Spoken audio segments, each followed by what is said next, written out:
माननीय अध्यक्ष जी, आज विपक्ष के सदस्य श्री गौरव गोगाई जो अविश्वास प्रस्ताव लेकर सदन में उपस्थित हुए थे, इस पर मैं मेरे विचार व्यक्त करने के लिए खड़ा हुआ हूं।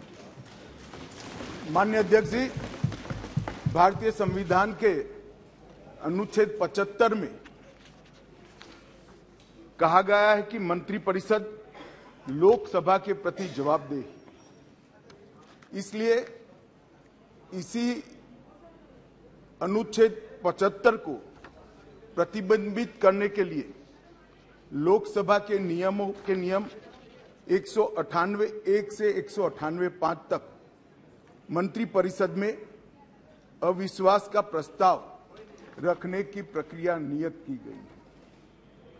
माननीय अध्यक्ष जी, जब से आजाद हुए तब से 27 अविश्वास प्रस्ताव और 11 विश्वास प्रस्ताव इस सदन में प्रस्तुत हुए हैं। कई बार सरकारों का बहुमत जाने की स्थिति में सदन के विपक्ष के सदस्य अविश्वास प्रस्ताव लेकर आते हैं। कई बार बड़े जन आंदोलन के समय प्रजा की भावना को प्रतिबिंबित करने के लिए अविश्वास के प्रस्ताव लेकर आते हैं।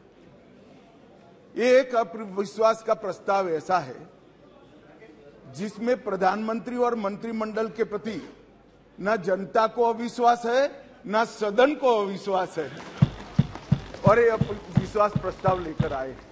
माननीय अध्यक्ष जी, इसका उद्देश्य क्या है? इसका उद्देश्य जनता में भ्रांति खड़ी करने का उद्देश्य। मैं उनको इतना ही कहना चाहता हूं कि भाई, अविश्वास प्रस्ताव जब आप लेकर आते हो तो इस पर जो चर्चा होती है वो चर्चा में सरकार के विरोध में कुछ मुद्दे तो रख देते हैं। मैंने पूरे भाषण ध्यान से सुने और पूरे भाषण ध्यान से सुनने के बाद मैं निश्चित रूप से निर्णय पर पहुंचा हूं, ये अविश्वास प्रस्ताव केवल और केवल भ्रांति खड़ा करने के लिए लाया गया है। ये प्रजा की इच्छाओं का प्रतिबिंब नहीं। अल्पमत का तो सवाल ही नहीं है। अल्पमत का सवाल इसलिए नहीं है क्योंकि जब तक जो अविश्वास के प्रस्ताव के विरोध में बोले हैं और जो समर्थन सदन का दिखाई पड़ा है, मतदान होगा तब होगा जो कराएंगे तो, परंतु जो समर्थन दिखाई पड़ा है वो बताता है कि अल्पमत का सवाल नहीं है। और जनता में भी विश्वास है मान्यवर। जनता में विश्वास इसलिए है कि देश के 60 करोड़ गरीबों को उनके जीवन में नई आशा का संचार अगर कोई एक प्रधानमंत्री और एक सरकार ने किया है तो नरेंद्र मोदी सरकार। मान्यवर, मैं डिटेल बात बाद में करता हूं। मैं भी देश भर में घूमता हूं, जनता के बीच में जाता हूं। मैंने जनता के साथ कई जगह से संवाद किया है। कहीं पर भी अविश्वास की आछी पतली झलक भी नहीं दिखाई पड़ती। मैं बताता हूं दादा, बंगाल का भी बताता हूं। मान्यवर, ये सरकार, मैं इस सदन के सामने आपके माध्यम से और इस सदन के माध्यम से पूरे देश की जनता को बताना चाहता हूं और धन्यवाद भी करना चाहता हूं। आजादी के बाद कोई एक सरकार और कोई एक नेता में जनता को सबसे ज्यादा विश्वास है तो ये नरेंद्र मोदी जी की सरकार। 2/3 बहुमत से दो बार एनडीए को चुना गया। पूर्ण बहुमत से दो बार भारतीय जनता पार्टी को चुना गया। 30 साल के बाद पहली बार पूर्ण बहुमत की स्थिर सरकार देने का काम ये देश की जनता ने लगातार 2 बार किया और प्रधानमंत्री मान्यवर, ये प्रधानमंत्री ऐसे हैं जो आजादी के बाद देश में सबसे लोकप्रिय प्रधानमंत्री कोई है तो नरेंद्र मोदी। और ये मैं नहीं कहता, दुनिया भर के कई सर्वेक्षण कहते हैं आजादी के बाद सबसे ज्यादा एक भी छुट्टी लिए बगैर 24 घंटे में से 17 घंटे काम करने वाला कोई प्रधानमंत्री है तो नरेंद्र मोदी। मान्यवर, आजादी के बाद देश के हर राज्य में सबसे ज्यादा किलोमीटर और सबसे ज्यादा दिन प्रवास करने वाला कोई प्रधानमंत्री है तो नरेंद्र मोदी। मान्यवर, कोई सरकारें कई सालों तक चलती है, कई सालों तक चलती है। कांग्रेस पार्टी की सरकार 35 साल तक अक्षुण्ण रूप से चली, कई सालों तक चलते हैं। तब 2, 3, 4 निर्णय ऐसे होते हैं जिसको युगों तक याद किया जाता है। माननीय नरेंद्र मोदी सरकार 9 साल हुए, 9 साल में 50 से ज्यादा फैसले ऐसे हैं जो युगांतकारी फैसले हैं, जो इतिहास के अंदर स्वर्ण अक्षरों से मंडित। मान्यवर, आज 9 अगस्त का दिन है। 9 अगस्त के दिन महात्मा गांधी ने हमारे आजादी के आंदोलन के एक नए अध्याय की शुरुआत की थी। एक उन्होंने नारा दिया था, अंग्रेजों भारत छोड़ो, क्विट इंडिया का नारा दिया था। मोदी जी ने ये 9 साल के अंदर 2014 से 2023 में लगभग 9.5 साल में एक नए प्रकार का राजनीतिक युग का शुरुआत किया। मान्यवर, लगभग 30 साल से इस देश की राजनीति भ्रष्टाचार, परिवारवाद और तुष्टीकरण के नासूर से ग्रसित रही। सारे के सारे जनादेश, कोई भी चुनावी विजय पराजय के आंकड़ों के एनालिसिस करने वाले पंडित सारे जय पराजय को देख ले। मोदी जी के 2014 के विजय के पहले सारे जय पराजय या तो भ्रष्टाचार से प्रभावित थे, भ्रष्टाचार किया इसको हटाने के लिए आए, या तो परिवारवाद से प्रभावित थे, परिवारवाद के पीछे जातिवाद का एक अनवरत संतान भी होता है, और तुष्टीकरण से प्रभावित जनादेश थे। भारतीय लोकतंत्र को ये 3 नासूरों ने घेर लिया था। नरेंद्र मोदी जी ने भ्रष्टाचार, परिवारवाद और तुष्टीकरण को हटाकर पॉलिटिक्स ऑफ परफॉर्मेंस को तरजीह दी, और आज विकास जनता के फैसलों का निर्णय करता है। मगर फिर भी कहीं कहीं दूर तक भ्रष्टाचार भी बैठा है, बच गया है, परिवारवाद तो दिखाई ही पड़ता है, और तुष्टीकरण की राजनीति भी चलती है। इसलिए मोदी जी ने आज नारा दिया है, भ्रष्टाचार क्विट इंडिया, परिवारवाद क्विट इंडिया, तुष्टीकरण क्विट इंडिया। मान्यवर, अगर भ्रष्टाचार, परिवारवाद और तुष्टीकरण एक क्विट इंडिया अगर कर लेते हैं तो इस देश की राजनीति में मोदी जी ने 2014 से एक नए युग की शुरुआत करी है, विकास के युग की। वो हमारे स्वतंत्रता सेनानियों के कल्पना के भारत की निर्मित 2047 के बहुत साल पहले कर देगी, इसका मुझे पूरा विश्वास है। मान्यवर, अविश्वास का प्रस्ताव एक संवैधानिक प्रक्रिया है, हमें कोई आपत्ति नहीं। विपक्ष का उद्देश्य है कोई भी हो, विपक्ष का अधिकार है, अविश्वास का प्रस्ताव ले आते हैं। और मैं तो कई बार मानता हूं कि अविश्वास प्रस्ताव से पार्टियों के और गठबंधनों के चरित्र उजागर होते। कई बार अविश्वास प्रस्ताव आए, मैंने जैसे पहले कहा, मैं 3 अविश्वास प्रस्ताव का जिक्र करना जरूर चाहूंगा। 2 अविश्वास प्रस्ताव है यूपीए सरकार के खिलाफ, जो हम विपक्ष में थे तब लेकर आए थे, और एक अविश्वास प्रस्ताव एनडीए सरकार के खिलाफ था, जो यूपीए जब विपक्ष में थी तब लेकर। 1993 जुलाई में नरसिम्हा राव जी की कांग्रेस की सरकार थी, उसके खिलाफ अविश्वास प्रस्ताव आया। अब सरकार बचानी होती है, नरसिम्हा राव जी को बचानी थी। कांग्रेस का मूल सिद्धांत है येन केन प्रकारेण सत्ता में बने रहना, सत्ता में बने रहने का प्रयास करना। ना इसके लिए सिद्धांत होते हैं, ना नीतियां होती है, ना औचित्य होता है। मान्यवर, नरसिम्हा राव जी की सरकार अविश्वास प्रस्ताव जीत गई और बाद में कई लोगों को जेल की सजा हुई, स्वयं नरसिम्हा राव जी को हुई, क्योंकि झारखंड मुक्ति मोर्चा को घूस देकर अविश्वास प्रस्ताव पर विजय प्राप्त करी। आज कांग्रेस भी वहां बैठी है और झारखंड मुक्ति मोर्चा भी वहां बैठा है। मान्यवर, 2008 में मनमोहन सिंह जी विश्वास प्रस्ताव लेकर आए। विश्वास प्रस्ताव के वक्त भी एक बार यहां पर बरोबर देश में वातावरण हो गया था कि इनके पास बहुमत नहीं है, बहुमत था भी नहीं। और मान्यवर, इस सदन ने उस वक्त सबसे कलंकित घटना देखनी पड़ी। सांसदों को करोड़ों रुपए की घूस देनी पड़ी और हमारे ऑनेस्ट सांसद वो रुपया लेकर पीठ के सामने आए और कहा कि हमें संरक्षण चाहिए, हमें रुपया ऑफर किया गया और वो सरकार बचा ली।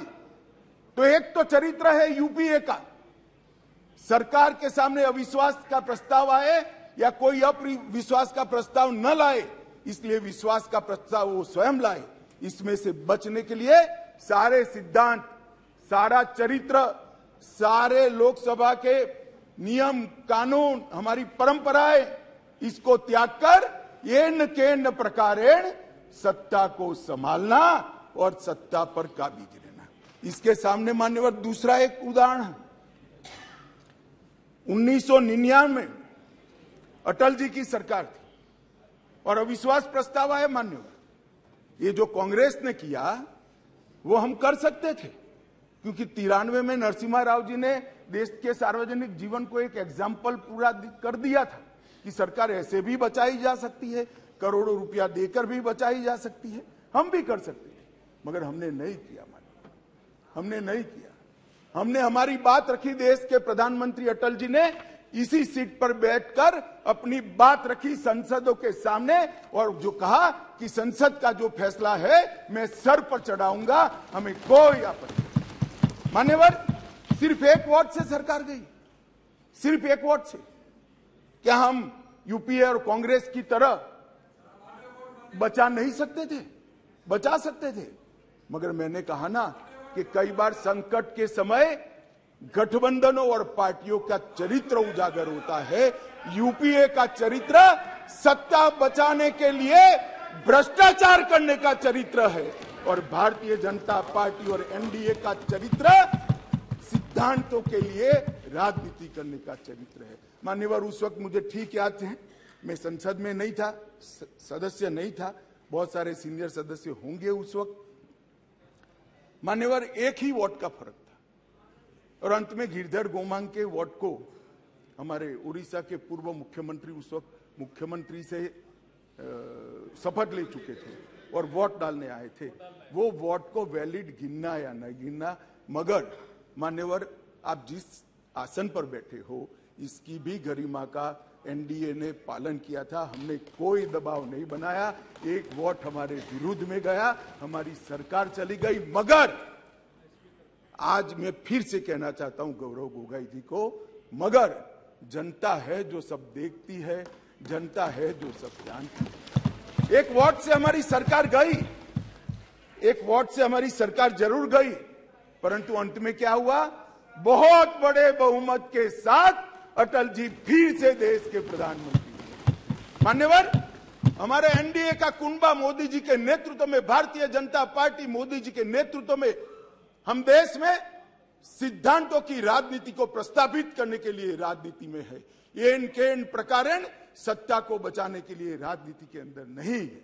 और ये दो चरित्र आज इस विश्वास प्रस्ताव पर की चर्चा के माध्यम से मैं 130 करोड़ की जनता को याद कराना चाहता हूं। एक और करोड़ों रुपया खर्च कर बहुमत खरीदने वाले लोग बैठे हैं और एक बार सिद्धांत के लिए सत्ता छोड़ने वाले लोग बैठे हैं। जनता देश की जनता ने मान्यवर, अरे शुरुआत है, धैर्य रखो, काफी सुनना पड़ेगा। सुरेश जी, ये तो ट्रेलर है, अभी ट्रेलर है। मान्यवर, अभी बात निकली गरीब कल्याण की। हमारी साथी मंत्री अनुप्रिया जी गरीब कल्याण के सारी बातें बता रही। मान्यवर, गरीबी हटाओ का नारा दिया, सालों तक गरीबी हटाओ के नारे के आधार पर देश की भोली भाली गरीब जनता का विश्वास प्राप्त किया और वोट लेते रहे, जीतते रहे, गरीबी जस की तस रह गई। नरेंद्र मोदी जी ने कोई बड़े बड़े वादे नहीं किए, परंतु नरेंद्र मोदी जी के जहन में गरीबी का डंक भी था, दंश भी था, क्योंकि वो स्वयं गरीब के घर से आकर इस सबसे बड़ी पंचायत में आए थे। इन्होंने गरीब कल्याण के लिए मान्यवर,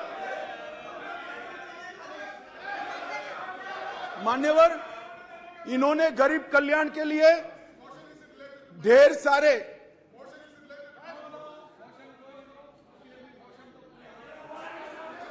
मान्यवर सुरेश जी इतने सीनियर मेंबर है, उनको अविश्वास प्रस्ताव का कैरेक्टर मालूम नहीं है। आप जब अविश्वास प्रस्ताव लेकर आते हो तो सरकार के समग्र कामकाज पर क्वेश्चन मार्क करते हो, और क्योंकि ये क्वेश्चन मार्क पॉलिटिकली मोटिवेटेड है, इसलिए मुझे सरकार के परफॉर्मेंस की चर्चा करनी पड़ेगी। मान्यवर, इस देश के करोड़ों गरीबों के नसीब में जब तक मोदी जी प्रधानमंत्री नहीं बने, धुएं से भरा हुआ घर था।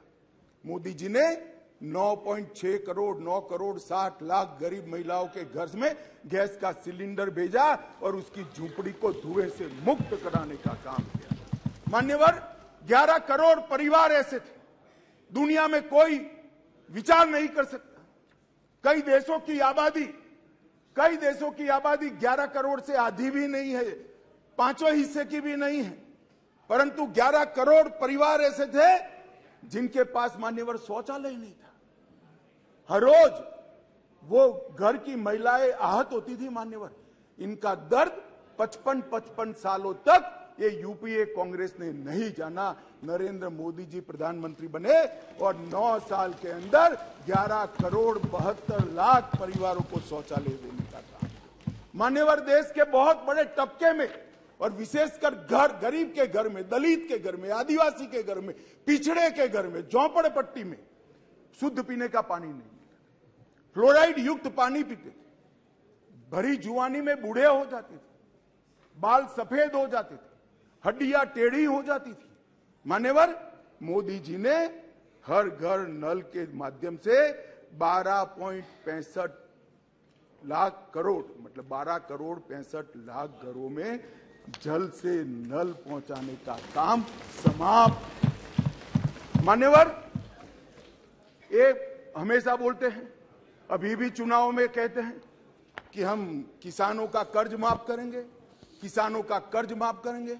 मान्यवर, मैं पूछना चाहता हूं, 10 साल में कितना कर्ज माफ करा भाई? 4 से 14 तक आप 10 साल रहे, कितना मार्च करा? 70,000 करोड़, ठीक है ना? 70,000 करोड़। इसमें से भी 35,000 करोड़ तो नीचे बाकी रह गया है, मगर चलो मान ही ले कि 70,000 करोड़ किया। हम किसी का कर्ज माफ करने में विश्वास नहीं करते हैं, उसको कर्ज ही न लेना पड़े, ऐसी व्यवस्था। मान्यवर, इस देश के 14.5 करोड़ किसानों को 2,40,000 करोड़ रुपया इसके बैंक अकाउंट में डाला। अब देश के किसान तय करे कि एक और 70,000 करोड़ का कर्ज की लॉलीपॉप देने वाली यूपीए सरकार और एक बार सम्मान के साथ इसके घर में सम्मान के साथ इलेक्ट्रॉनिक तरीके से 2,40,000 करोड़। मान्यवर, मैं आज और स्पष्टता करना चाहता हूं, ये रेवड़ी नहीं है, ये रेवड़ी नहीं है। हमने ये करने से पहले एक सर्वे किया कि 2.5 एकड़ से कम जिसकी जोत है वो किसान को कितना खर्चा बेसिक खेती के काम के लिए आता है, क्योंकि वो तो मजदूर रखता नहीं है, स्वयं ही बेचारा मेहनत करता है। इरिगेशन, बीज और खाद का कितना खर्चा आता है, तो 2.5 एकड़ से कम जिसकी जोत है इसका खर्चा 6,000 आता है। मोदी जी ने 6,000 रुपया इसको दे दिया। भैया तुम ऋण ही मत, आपने तो एक बार किसान को ऋण मुक्त किया, मोदी जी ने पूरे जीवन के लिए उसको ऋण मुक्त करने का काम किया है। मान्यवर, इस देश में 50 करोड़ लोग ऐसे थे, करीब 60 करोड़ लोग, जिनके घर में बीमारी आ जाए तो पिताजी की मृत्यु हो जाएगी इसका डर नहीं लगता था, इलाज का खर्च कितना आएगा इसका डर लगता था, और वो पूरा परिवार ऋण के बोझ के तले दब जाता था। मोदी जी ने 50 करोड़ लोगों को 5 लाख तक का सारा स्वास्थ्य का खर्चा माफ कर दिया। आज देश के किसी भी गरीब के घर में बीमारी आती तो 5 लाख तक का सारा इलाज, चाहे ऑपरेशन करना हो, चाहे दवाइयां देनी हो, चाहे टेस्ट कराना हो, वहां तक कि अस्पताल से घर जाने के रिक्शा के 200 रुपया भी हम दे रहे हैं। 5 लाख रुपया हर परिवार को। मान्यवर, जब हमने बैंक का अकाउंट खोलने की जनधन योजना लेकर आए तब मजाक उड़ाया जाता था। हमारे बिहार के मुख्यमंत्री नीतीश कुमार जी ने हमारा कड़ा मजाक उठाया कि अकाउंट तो खोल दिया, अंदर क्या डालेगा जरा बॉनी तो कराओ। नीतीश बाबू, आज मेरी बात सुन लीजिए, हमने 49 करोड़ 65 लाख बैंक अकाउंट खोले, जिसमें 2 लाख करोड़ गरीबों के जमा है, और राज्य सरकार और केंद्र सरकार की 300 से ज्यादा योजनाओं का पैसा डीबीटी के माध्यम से जनधन अकाउंट में ट्रांसफर होता है। मगर साहब, ये जनधन योजना का क्यों विरोध कर रहे थे, समझने जैसी बात है। एक बार इस देश के तत्कालीन प्रधानमंत्री ने कहा था, जो यूपीए से ही थे, उन्होंने कहा था कि मैं दिल्ली से 1 रुपया भेजता हूं, 15 पैसे पहुंचते हैं। वो तो ठीक है, स्वीकृति की सच्चे आदमी थे, नए नए राजनीति में आए थे, बोल गए। मगर मैं अब आगे पूछना चाहता हूं, क्योंकि बाकी लोग तो यहीं बैठे हैं, भैया 85 पैसा कौन ले जाता था? ये 85 पैसा कौन ले जाता था? मान्यवर, 85 पैसा ये ले जाते थे जिनको इसके अंदर कटकी और बटकी करनी थी। मान्यवर, जो जनधन योजना का विरोध कर रहे हैं वो 85 पैसा एंजॉय करने वाले लोग हैं, क्योंकि अब भारत सरकार रुपया भेजती है तो सीधा रुपया पहुंच जाता है। कांग्रेस की तरह नहीं 85 पैसा, सीधा रुपया गरीब के घर में पहुंच जाता है। मान्यवर,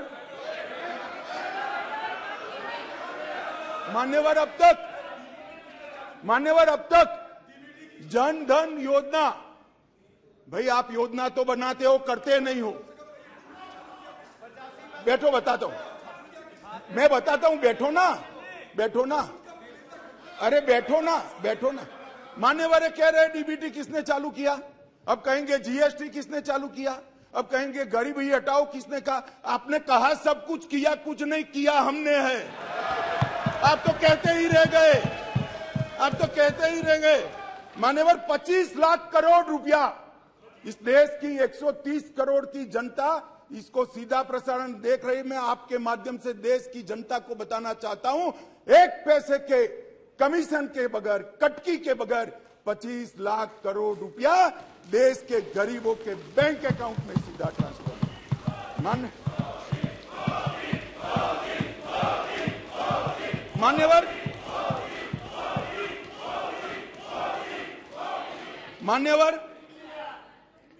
मान्यवर कोरोना आया, मान्यवर कोरोना आया, मोदी जी ने शुरुआत की पक्षापक्षी से ऊपर उठकर संघ भावना से। ये पूरे समाज की लड़ाई है, पूरी दुनिया की लड़ाई है, पूरे देश की लड़ाई है। पक्षापक्षी में नहीं पड़ना चाहिए, सबको साथ में रखकर कोरोना के खिलाफ की लड़ाई की शुरुआत हुई। और मैं आज भी कहता हूं, मैं आज भी मानता हूं कि कोरोना के खिलाफ भारत सफलता से लड़ पाया है। उसका एकमात्र कारण है सभी जगह दुनिया में कोरोना के खिलाफ सरकारें लड़ी, भारत में केंद्र सरकार, राज्य सरकार और 130 करोड़ लोग एक साथ लड़े हैं, इसलिए हम मगर जब वैक्सीनेशन आया और उनको लगा कि तो देश बच जाएगा, तो मोदी वैक्सीन मैं दो नेताओं को बरोबर याद है, समाजवादी पार्टी के अखिलेश जी और राहुल जी, दोनों ने कहा है तो मोदी वैक्सीन है, देखो लेना मत, टेस्टिंग भ्रांति। और मान्यवर अब बैठ गए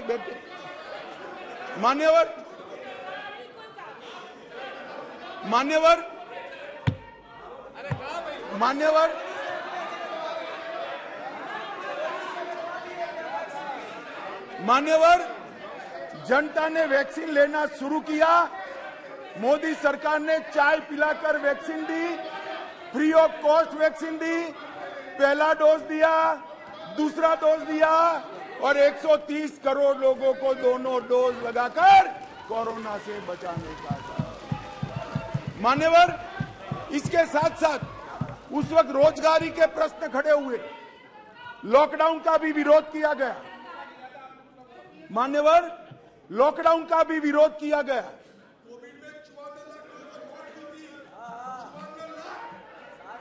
मान्यवर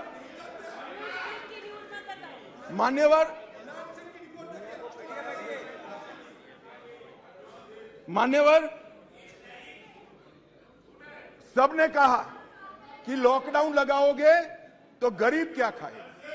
हमारे सामने दो रास्ते थे, लॉकडाउन न लगाना और पूरे देश की जनता कोरोना में फंस जाए, लाखों करोड़ों लोगों की मृत्यु हो।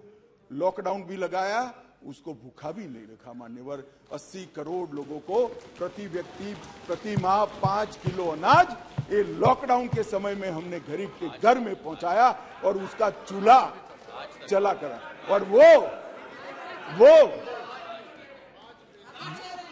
वो आज भी चल रहा है, आज भी चल रहा है। भाई, अविश्वास प्रधानमंत्री में और मंत्रिमंडल में अविश्वास आपको हो सकता है, देश के गरीब को, देश की जनता को नहीं है, क्योंकि उज्ज्वला योजना मोदी जी लाए, हर घर नल मोदी जी ने पहुंचाया, बिजली मोदी जी ने पहुंचाई, पीएम किसान 2.5 लाख करोड़ मोदी जी ने पहुंचाए, 3 करोड़ लोगों को घर दिया, 60 करोड़ लोगों को 5 लाख का स्वास्थ्य का खर्चा दिया, बैंक खाते 49 करोड़ से ज्यादा खुलवाए, डायरेक्ट बेनिफिट ट्रांसफर में 25 लाख करोड़ रुपया भेजा, 80 करोड़ गरीबों को वैक्सीन लगाकर अनाज दिया। अविश्वास आपको है, देश की जनता को अविश्वास नहीं है, वो मोदी जी के साथ। मान्यवर,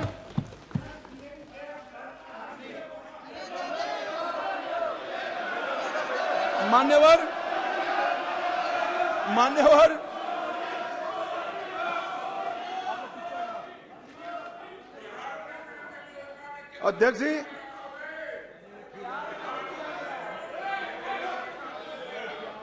अध्यक्ष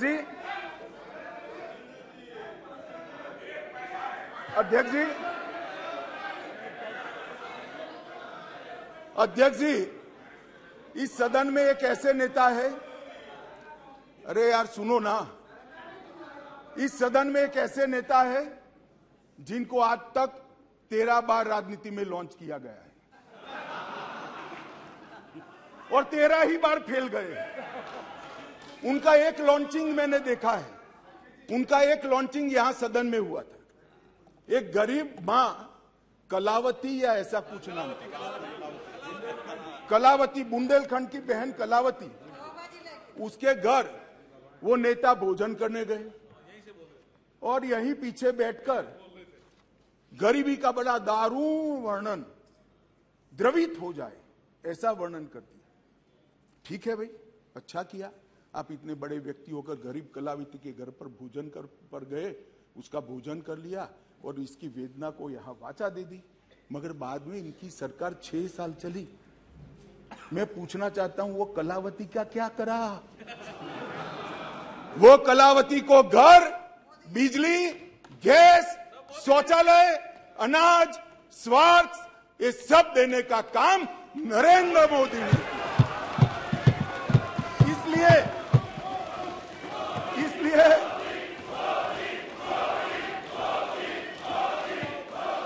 इसलिए जिस कलावती के घर पर आप भोजन पर गए हो, इसी को भी मोदी जी पर अविश्वास नहीं है, वो आज मोदी जी के साथ है।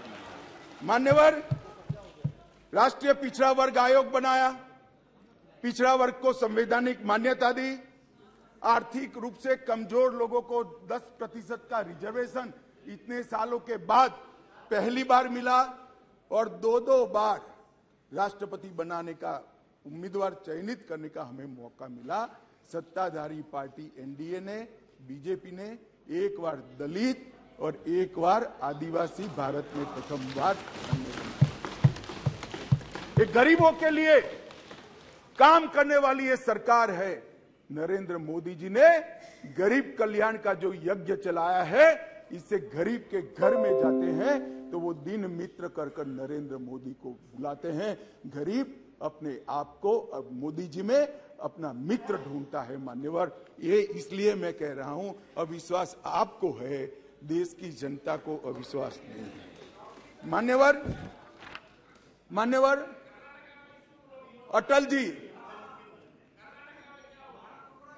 अटल जी इस देश को 11वीं अर्थव्यवस्था छोड़कर गए।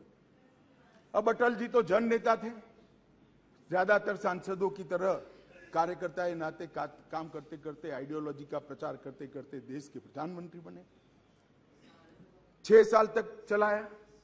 6 साल में 15वें नंबर से 11वें नंबर पर लाए। फिर एक अर्थशास्त्री प्रधानमंत्री बने। यूपीए की सरकार आई। मैं उनका धन्यवाद करना चाहता हूं कि 11वें नंबर से 12वें नंबर पर नहीं ले गए, उन्होंने 11वां नंबर संभाल कर रखा। और फिर नरेंद्र मोदी जी आए। ढेर सारे पंडित कहते थे मोदी जी देश का अर्थतंत्र कैसे संभालेंगे। मनमोहन सिंह चौपट कर गए हैं, सारे ग्राफ उल्टे हैं, सारे पैरामीटर्स आउट ऑफ कंट्रोल है। मगर गरीबों के घर से जन्मा हुआ ये आदमी, संघर्ष कर राजनीति में आया हुआ आदमी, सरपंच का चुनाव लड़े बगैर सफल मुख्यमंत्री बनने वाला ये आदमी नरेंद्र मोदी, इसने 9 साल में देश के अर्थतंत्र को 11वें से 5वें नंबर पर पहुंचाने का काम किया। और मान्यवर मुझे भरोसा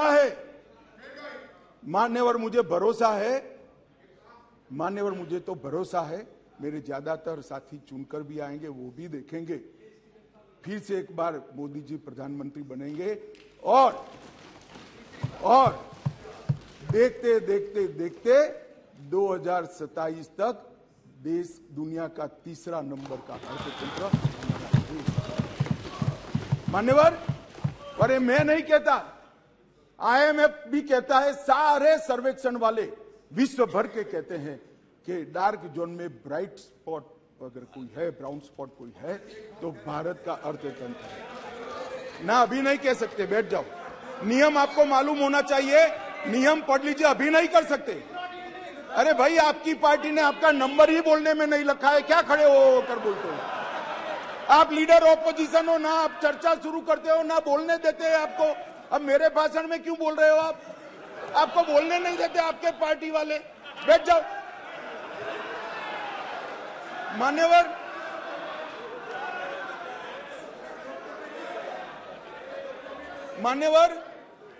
आने वाले दिनों में, आने वाले सालों में और आने वाले दशकों में दुनिया के अर्थतंत्र का, दुनिया भर के अर्थतंत्र के जो महत्वपूर्ण क्षेत्र है वो सब में दूरदर्शितापूर्ण फैसले लेकर मोदी जी ने सटीक नीतियां बनाकर भारत को इसके अंदर एक फाउंडेशन डालने का काम समाप्त कर दिया। चाहे ग्रीन हाइड्रोजन हो, चाहे इलेक्ट्रिकल व्हीकल हो, चाहे अंतरिक्ष हो, चाहे डिफेंस का प्रोडक्शन हो, चाहे इलेक्ट्रॉनिक आइटम का मैन्युफैक्चरिंग हो, चाहे क्वांटम इंजीनियरिंग के अंदर संवर्धन और R&D करना हो, और चाहे ऑर्गेनिक फूड का बाजार खड़ा करना हो। ये 7 के 7 क्षेत्र जो इमर्जिंग क्षेत्र दुनिया के अर्थतंत्र में माने जाते हैं, वो 7 क्षेत्र में मान्यवर मोदी जी ने ऐसा फाउंडेशन डाला है कि आने वाले 5 ही साल में भारत दुनिया के अर्थतंत्र में एक प्रमुख शक्ति बनकर उभरेगा, इसका मुझे विश्वास है। मान्यवर, इंफ्रास्ट्रक्चर की गति शक्ति के तहत सिर्फ 2024-25 तक 2 लाख किलोमीटर राष्ट्रीय राजमार्ग हम समाप्त कर देंगे।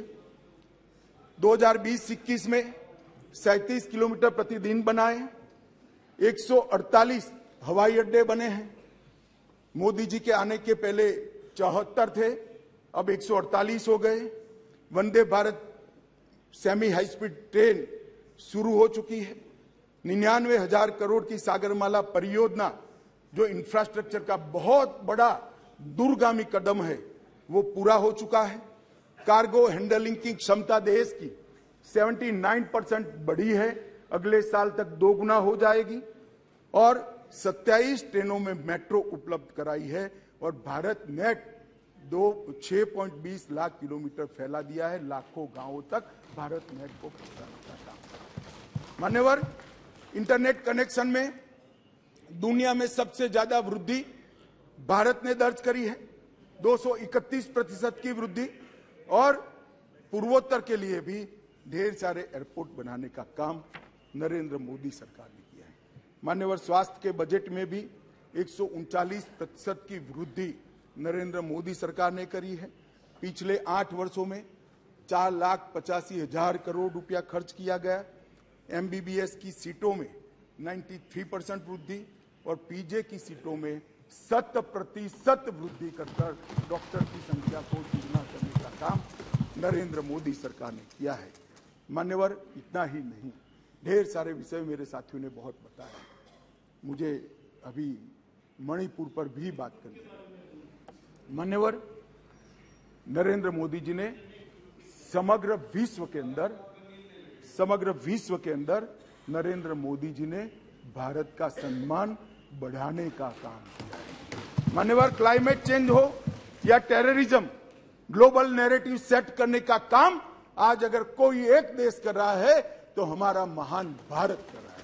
मान्यवर, G20 का नेतृत्व जब हमें मिला, बहुत सारे देशों को मिला, एक ही शहर में कार्यक्रम करे, आज G20 के कार्यक्रम 55 स्थानों पर कर पूरे विश्व को भारत की संस्कृति से परिचित कराने का काम नरेंद्र मोदी जी ने किया है। और साहब, इन लोगों को पसंद नहीं आता, इसलिए अविश्वास विश्व भर में एक ही ऐसा नेता है जिसको 14 राष्ट्रों का सर्वोच्च सम्मान मिला है। मैं फिर से, वैसे तो व्यक्तिगत सम्मान मिला है, मगर महान सदन में कहना चाहता हूं, मोदी जी और भारतीय जनता पार्टी की भावना है, ये 14 राष्ट्रों ने जो सर्वोच्च सम्मान दिया है, ये देश की 130 करोड़ की जनता का सम्मान, भारत का सम्मान जो नरेंद्र मोदी जी को मिला है। इसलिए आपको भले अविश्वास हो, देश की जनता को अविश्वास नहीं। मान्यवर, इस चुनाव में पता चल जाएगा दादा, इस चुनाव के काउंटिंग में पता हो चल जाएगा, और फोन करना मुझे।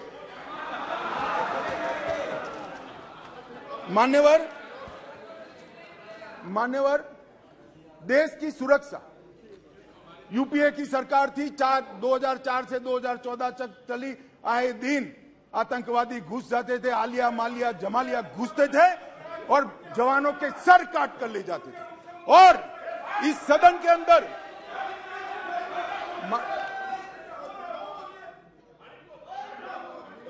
थक जाएगा, तुम मत बोलो, वो थक जाएगा, मैं नहीं थकूं। मान्यवर, सरहद के उस पार से आतंकवादी घुस जाते थे और जवानों के सर काट कर ले जाते थे, कोई जवाब नहीं देता था। 2 बार पाकिस्तान ने हिमाकत की, एक बार सर्जिकल स्ट्राइक और एयर स्ट्राइक, दूसरी बार एयर स्ट्राइक कर पाकिस्तान के घर में घुसकर आतंकवादियों का खात्मा करने का काम नरेंद्र मोदी। श्रीमान राजनाथ जी यहां बैठे, सीडीएस का मसला ये भी आपका सोच था, इंप्लीमेंट हमने किया। सीडीएस का मसला कब का लटक रहा था, भटका रहा था, मोदी जी ने सीडीएस का फैसला किया, राजनाथ जी ने सभी को विश्वास में लेकर उसको पार उतारा।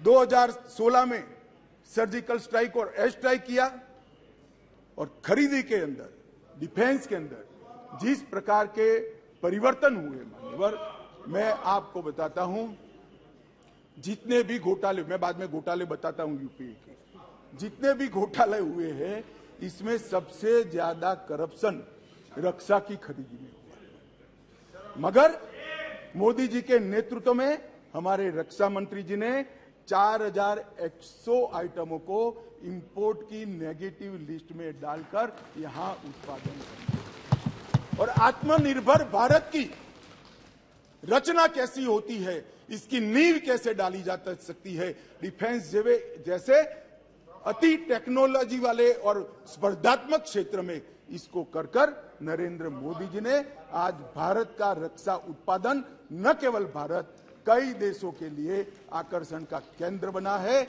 और भारत एक रक्षा के उत्पादन का प्रमुख केंद्र बना है। उत्तर प्रदेश और तमिलनाडु के अंदर 2 डिफेंस कॉरिडोर बनाए गए मान्यवर, और 22-23 में 16,000 करोड़ से ज्यादा का निकास किया गया, निर्यात किया गया। ये आंकड़ा लाखों करोड़ों में जाने वाला है। मान्यवर, 4 दशकों से श्रीमती इंदिरा गांधी जी प्रधानमंत्री थी, तब से देश का सेना का जवान, चाहे सर्विंग हो चाहे रिटायर्ड हो, वो 1 पेंशन 1 रैंक 1 पेंशन की मांग करता है। सब भागते थे। भारतीय जनता पार्टी के नेता नरेंद्र मोदी जी ने सेना के सम्मान में निर्णय किया और 42,000 करोड़ से ज्यादा राशि 1 पेंशन 1 रैंक के अंदर देने का।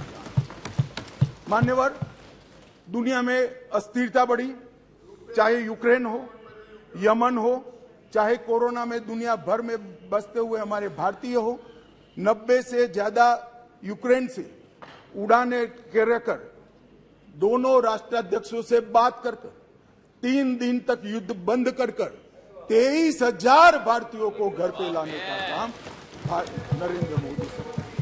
ऑपरेशन राहत 5,000 भारतीय और 2,000 विदेशी नागरिकों को वहां से यमन से निकाला और 2 लाख उड़ानों के माध्यम से 2.97 लाख मतलब 3 करोड़ करीब यात्रियों को सकुशल कोरोना के वक्त वंदे भारत मिशन के तहत वापस लाया। मान्यवर, चीन की सीमा पर हमारी आर्टिलरी न पहुंचे ऐसी स्थिति थी, रोड ही नहीं बनाए थे, नक्शा ही देखते रहते थे। नरेंद्र मोदी जी और राजनाथ जी की टुकड़ी ने सीमा के अंतिम गांव तक भारत के प्रथम गांव में रोड पहुंचाने का, वाइब्रेंट विलेज के माध्यम से गांव खाली न हो, इसकी चिंता मान्यवर नरेंद्र मोदी जी ने की। मान्यवर, किसानों के कल्याण के लिए ढेर सारे काम करें, बजट में 6 गुना वृद्धि करी। जरा सुनो भाई सुरेश, आप लोग 21,900 करोड़ रुपए का छोड़कर गए थे, कितना छोड़कर गए थे भाई? 21,900 करोड़। अब ध्यान से सुनना, 21,900 करोड़ को 6 गुना बढ़ाकर 1,25,000 करोड़ रुपए का बजट नरेंद्र मोदी। मान्यवर, खाद्यान्न के उत्पादन 265 मिलियन टन से बढ़कर 22-23 में 323 मिलियन टन रिकॉर्ड उत्पादन हुआ। प्रधानमंत्री किसान सम्मान योजना में आगे बात कर चुका हूं, 14 करोड़ लोगों को 6,000 रुपया, 2,41,000 करोड़ रुपया अरे एमएसपी एमएसपी बहुत चिल्लाते रहते हैं। मैं आपको पूछना चाहता हूं मान्यवर, आपके माध्यम से जो अविश्वास प्रस्ताव लेकर आए हैं उनको मैं एमएसपी के बारे में जरूर पूछना चाहता हूं कि भैया आपने एमएसपी की कितनी खरीदी की थी और एमएसपी में के रेट में कितनी बढ़ोतरी की थी, जरा हिसाब किताब लेकर जनता के सामने जाइए। मगर नहीं जाएंगे, बैठे बैठे बोले रह गएंगे एमएसपी का क्या हुआ। मैं बताता हूं सत्य क्या है, और मैं इस सदन के माध्यम से देश की जनता को और 14 करोड़ किसानों को कहना चाहता हूं कि आपके घर में सबसे ज्यादा एमएसपी और एमएसपी पर सबसे ज्यादा धान खरीदने का काम कोई एक सरकार ने किया है तो नरेंद्र मोदी। मान्यवर, धान की खरीदी पहले ध्यान से सुनना, सभी सभासदों को मेरा विनती है, ध्यान से सुनिए। धान की खरीदी 475 लाख मैट्रिक टन मनमोहन सिंह जी ने अपने अंतिम साल में की।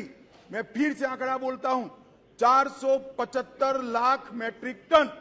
नरेंद्र मोदी जी ने अंतिम खरीदी 896 लाख मैट्रिक टन, 88% की वृद्धि। मान्यवर, और लाभार्थी किसान पहले 76 लाख थे, अब 1 करोड़ 31 लाख लाभार्थी। मान्यवर, गेहूं की खरीदी एमएसपी पर खरीदी, इसके अंदर मनमोहन सिंह जी और इनकी यूपीए की सरकार 251 लाख मैट्रिक टन छोड़कर गए थे, 251 लाख मैट्रिक टन। अब नरेंद्र मोदी जी ने 251 लाख मैट्रिक टन से बढ़ाकर 433 लाख मैट्रिक टन पहुंचाना। और पहले गेहूं 20 लाख किसानों का खरीदा जाता था, अब गेहूं 43 लाख 43 लाख किसानों का खरीदा जाता है। मान्यवर, मोदी जी ने कहा कि किसानों की आय 2 गुनी करेंगे। हमारा मखौल उड़ाते थे, अभी भी उड़ाते हैं, शायद 5 साल बाद भी उड़ाएंगे। समझ नहीं पड़ी है मान्यवर, हम कहते थे कि हम किसानों का आय 2 गुना करेंगे, हमारा मजाक उड़ाया जाता। अब मैं बताता हूं मान्यवर, मोदी जी ने निर्णय कर दिया कि किसान की आय से, मतलब खर्च से, लागत से 50% कम से कम एमएसपी रखेंगे। ये बहुत बड़ा ऐतिहासिक किसान विश्लेषी निर्णय है। मान्यवर, धान की एमएसपी जो 1310, मैं फिर से एक बार ध्यान आकृष्ट करना चाहूंगा, मनमोहन सिंह जी, यूपीए सरकार, जिनको हम पर अविश्वास है, वो यूपीए सरकार धान के एमएसपी 1310 छोड़कर गई। कम खरीदते थे मगर रेट 1310 था, हमने ज्यादा खरीदा और उसके दाम को भी 1310 से बढ़ाकर 2040 कर दिया। मान्यवर, गेहूं 2013-14 में 1400 रुपया एमएसपी छोड़कर गए थे डॉक्टर मनमोहन सिंह, यूपीए, और आज 2013-14 में 1400 से बढ़कर 2125 रुपया एमएसपी का मिला। हमने गेहूं ज्यादा भी खरीदा और गेहूं का दाम भी ज्यादा किया। मान्यवर, ये ना ही किसान हितैषी है, ना एक गरीब हितैषी है, ना एक पिछड़ा हितैषी है। उनको अपने परिवारों के अलावे किसी का ध्यान नहीं है। और इसलिए मोदी जी ने आज कहा है, 9 तारीख को आज कहा है, 9 अगस्त को, परिवारवाद ट्वीट इंडिया, भ्रष्टाचार और तुष्टीकरण। मान्यवर,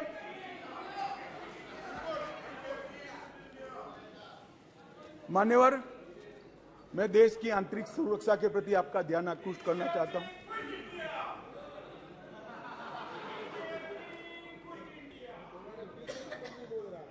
भाई, अभी भी सत्यता स्वीकारो, नहीं तो जो होए उसके भी आधे हो जाओ। मान्यवर, मैं देश की आंतरिक सुरक्षा के प्रति इस देश की जनता का आपके माध्यम से, महान सदन के माध्यम से, मान्यवर, पीएफआई कई सालों से देश को तोड़ने की, देश की जनसांख्यिकी बदलने की और देश के अंदर आतंकवाद के बीज बोने का काम कर रही थी। एक ही दिन में सितंबर 22 में 15 राज्यों में 90 से ज्यादा स्थानों पर रेड कर PF5 पर बैन लगाकर जेल की सलाखों के पीछे डाल दिया। मान्यवर, देश भर में PF5 को हमने बैन किया। दुनिया भर में भागे हुए गुनहगारों को आज वापिस लिया जाता है। NIA के 9 घनघोर आतंकवादी कृत्य करने वाले लोगों को दुनिया भर से चून उठाकर हम वापिस लाए और 6 राज्यों की पुलिस को भी उनको वापिस लाए। सचिन बिश्नोई सिद्धू मूसावाले की हत्या का आरोपी था, उसको भी वापिस लाए और तंवर राणा का भी केस अंतिम सुनवाई तक पहुंचा है। मुझे भरोसा है बहुत कम समय में बॉम्बे के बम हमले के आरोपी राणा को भारत की कानून की अदालत के तहत लाया। मान्यवर, विदेश में भारतीय दूतावासों पर लंदन, ओटावा, सैन फ्रांसिस्को पर जो हमले हुए वो तीनों मामलों को हमने NIA को सौंपा है। और मान्यवर, लगभग मैं UAPA को कठोर करने का निर्णय बिल लेकर आया था यहां पर, और उस सदन में दिग्विजय सिंह कहते थे इसका दुरुपयोग होगा। मैं आज सदन को बताना चाहता हूं, विपक्ष को भी बताना चाहता हूं, UAPA का उपयोग टेररिस्ट कृत्य करने वाले इनके खिलाफ होता है। हम किसी को डरने की जरूरत नहीं है। उस वक्त भी मैं नहीं समझ सकता था आपको क्यों डर लग रहा है, परंतु जिन्होंने टेररिस्ट कृत्य नहीं किया उसको डरने की जरूरत नहीं है। लगभग 54 व्यक्तियों को हमने UAPA के तहत आतंकवादी घोषित किया, इंटरनेशनल मान्यता लाए हैं और एक में भी विवाद नहीं हुआ है। कोई राजनीतिक दुरुपयोग मान्यवर नहीं।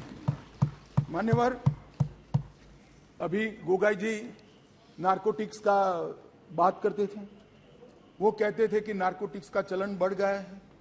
मान्यवर, इनकी समझ में थोड़ा फर्क है, मैं बाद में दुरुस्त करता हूं इसको। मान्यवर, मोदी जी ने 2014 से गृह मंत्रालय के अधीन, पहले श्रीमान राजनाथ जी थे, अब मैं गृह मंत्री के रूप में काम कर रहा हूं, नारकोटिक्स पर 0 टॉलरेंस की नीति को हमने अपनाया। एनकोड 2019 में बनाया गया, फिर इसको 4 स्तरीय किया गया। एनकोड पोर्टल डेटा इंटीग्रेशन और नॉलेज मैनेजमेंट सिस्टम के पोर्टल बनाए गए।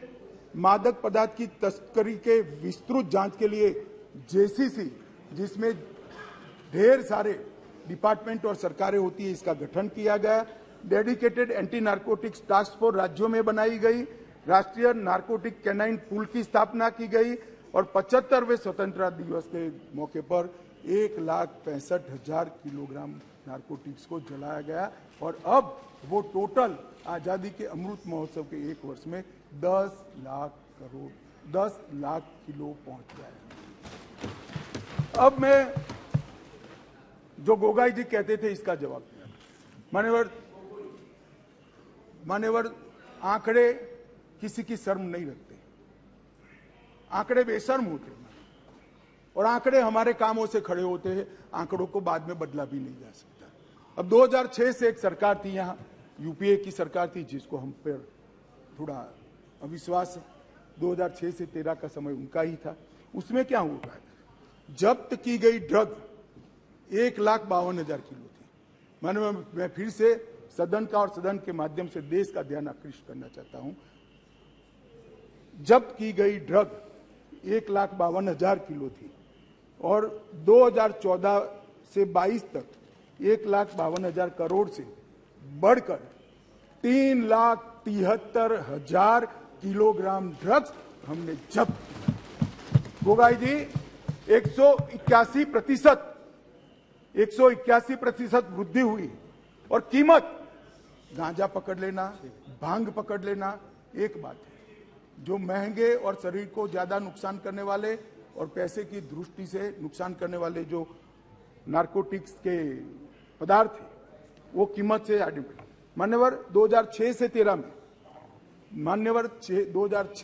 में 768 करोड़ की ड्रग पकड़ी गई। मैं फिर से रिपोर्ट करूंगा, 768 करोड़, जिससे UPA सरकार संतुष्ट थी। उन्होंने अपने रिपोर्ट कार्ड में भी लिखा था। और 14 से 22 तक एकदम वो ही कालखंड 768 करोड़ और 14 से 22 में 18,000 करोड़ रुपए की ड्रग को नरेंद्र मोदी सरकार ने, और ये हम पर सवाल उठा रहे। इसलिए मैं कहता हूं कि आपको भरोसा नहीं है, मगर देश की जनता को विश्वास है। कुल मामले 1257 दर्ज किए थे, अब 3700। अब इन्होंने कल यहां ज्ञान बांटा कि पहले 1257 थे, अब देखिए बढ़ गए 37 हो गए। भाई, नारकोटिक्स के खिलाफ केस अच्छे हैं या बुरे माने जाएंगे? हम पकड़ते हैं, आप पकड़ते ही नहीं थे, चलने देते थे। हमने पकड़ना शुरू किया, इसलिए 1257 से बढ़कर 3700 केस हो गए, और गिरफ्तारियां आपने 1363 की थी, हमने 5400 गिरफ्तारियां करी। मान्यवर, टोल फ्री नंबर भी करा। माननीय सदस्यों, सभा की सहमति हो तो गृह मंत्री जी के भाषण की समाप्ति तक सभा की कार्रवाई बढ़ा दी जाए।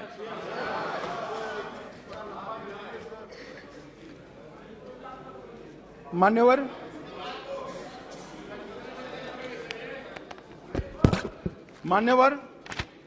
3 करोड़ युवा और 2 करोड़ महिलाओं को नशा मुक्त अभियान में अलग अलग विभागों के, समाज कल्याण विभाग, महिला और बाल कल्याण विभाग, शिक्षा विभाग, गृह मंत्रालय, वित्त मंत्रालय, सब ने इकट्ठा होकर साथ में जुड़ा है, और लगभग 9.5 करोड़ लोग तक नशा मुक्त भारत अभियान की शपथ और टोल फ्री नंबर पर मिस कॉल करने की पहुंच बढ़ी है।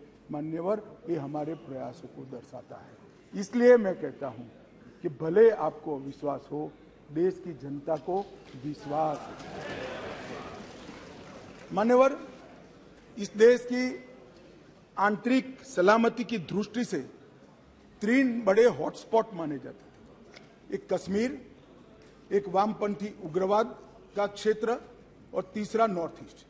और सालों तक कांग्रेस की सरकार रही, ये चलता रहा। आज मैं स्पष्ट रूप से सदन में कहना चाहता हूं कि कश्मीर की समस्या वोट बैंक की राजनीति और समस्या से आंख मूंदना था। कश्मीर की समस्या सरकारों का ढूलमूल रवैया था। कश्मीर के अंदर 2014 से हमारी नीतियों में परिवर्तन आया। मैं फिर से एक बार कहना आऊंगा,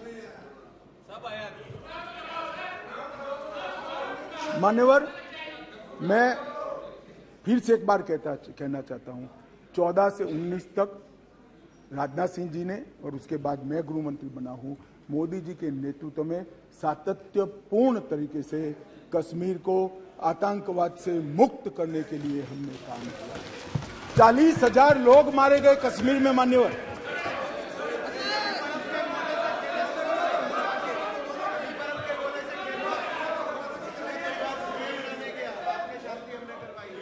मेरा एक निवेदन है।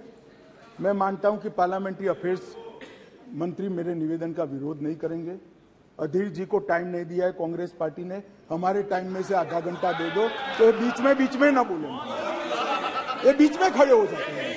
हमारे टाइम में से आधा घंटा दे दीजिए साहब, वो बोलने दीजिए उनको। ये बीच में इसलिए खड़े होते हैं, इनकी पार्टी ने उनको टाइम ही नहीं दिया इसे। मान्यवर,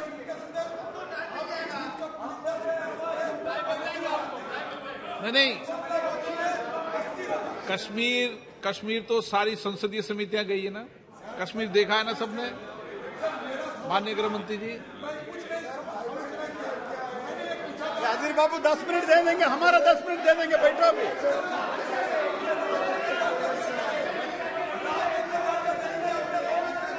चलिए बेटे, आप क्यों खड़े हो बेटे? हाँ, मान्यवर, कश्मीर के अंदर परिवर्तन लाने वाला युगांतकारी निर्णय इस देश के सम्माननीय प्रधानमंत्री नरेंद्र मोदी ने किया। जवाहरलाल नेहरू सरकार की एक भूल थी।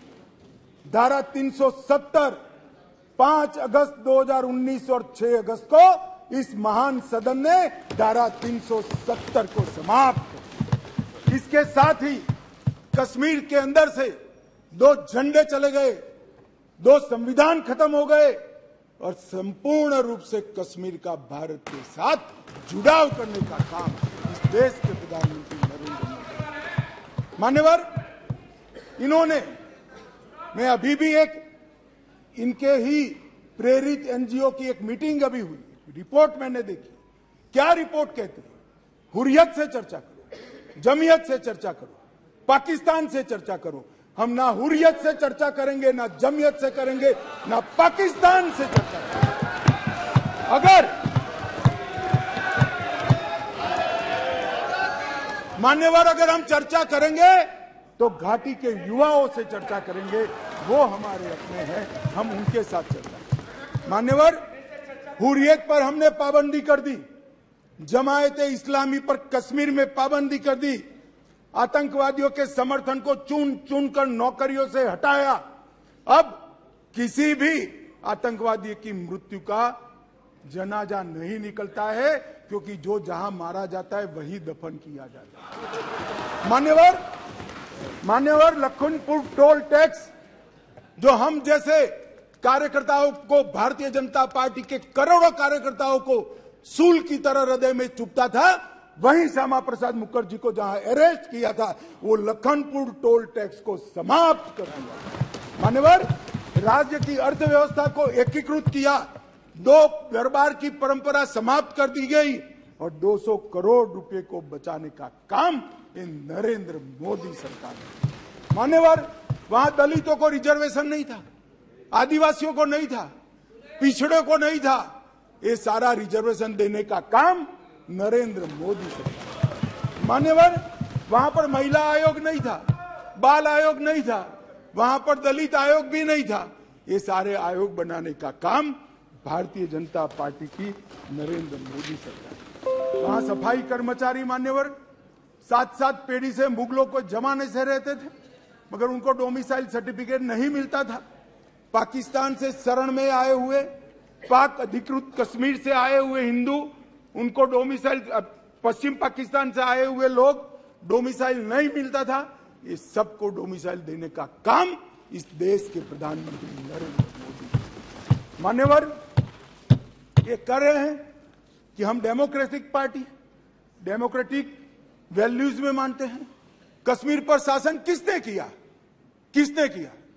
3 परिवारों ने किया, महबूबा मुफ्ती, फारूक साहब और गांधी परिवार। ये 3 परिवारों ने कुल शासन किया। वहां का पंचायत चुनाव नहीं करा है। नरेंद्र मोदी जी ने नवंबर-दिसंबर 2018 में, राजनाथ सिंह गृह मंत्री थे, 9 चरणों में पंचायती चुनाव को समाप्त। 4483 सरपंच निर्वाचित हुए और 35,000 पंच चुने गए। आज 40,000 लोग डेमोक्रेसी की सांस भर रहे हैं, जमहूरियत का फायदा उठा रहे हैं। स्टोन पेंटिंग का मैं आप सबको कहता हूं, पथराव की घटना टीवी पर दिखाई पड़ती है भैया? कहीं नहीं दिखाई पड़ती, क्योंकि पथराव बंद हो चुका है।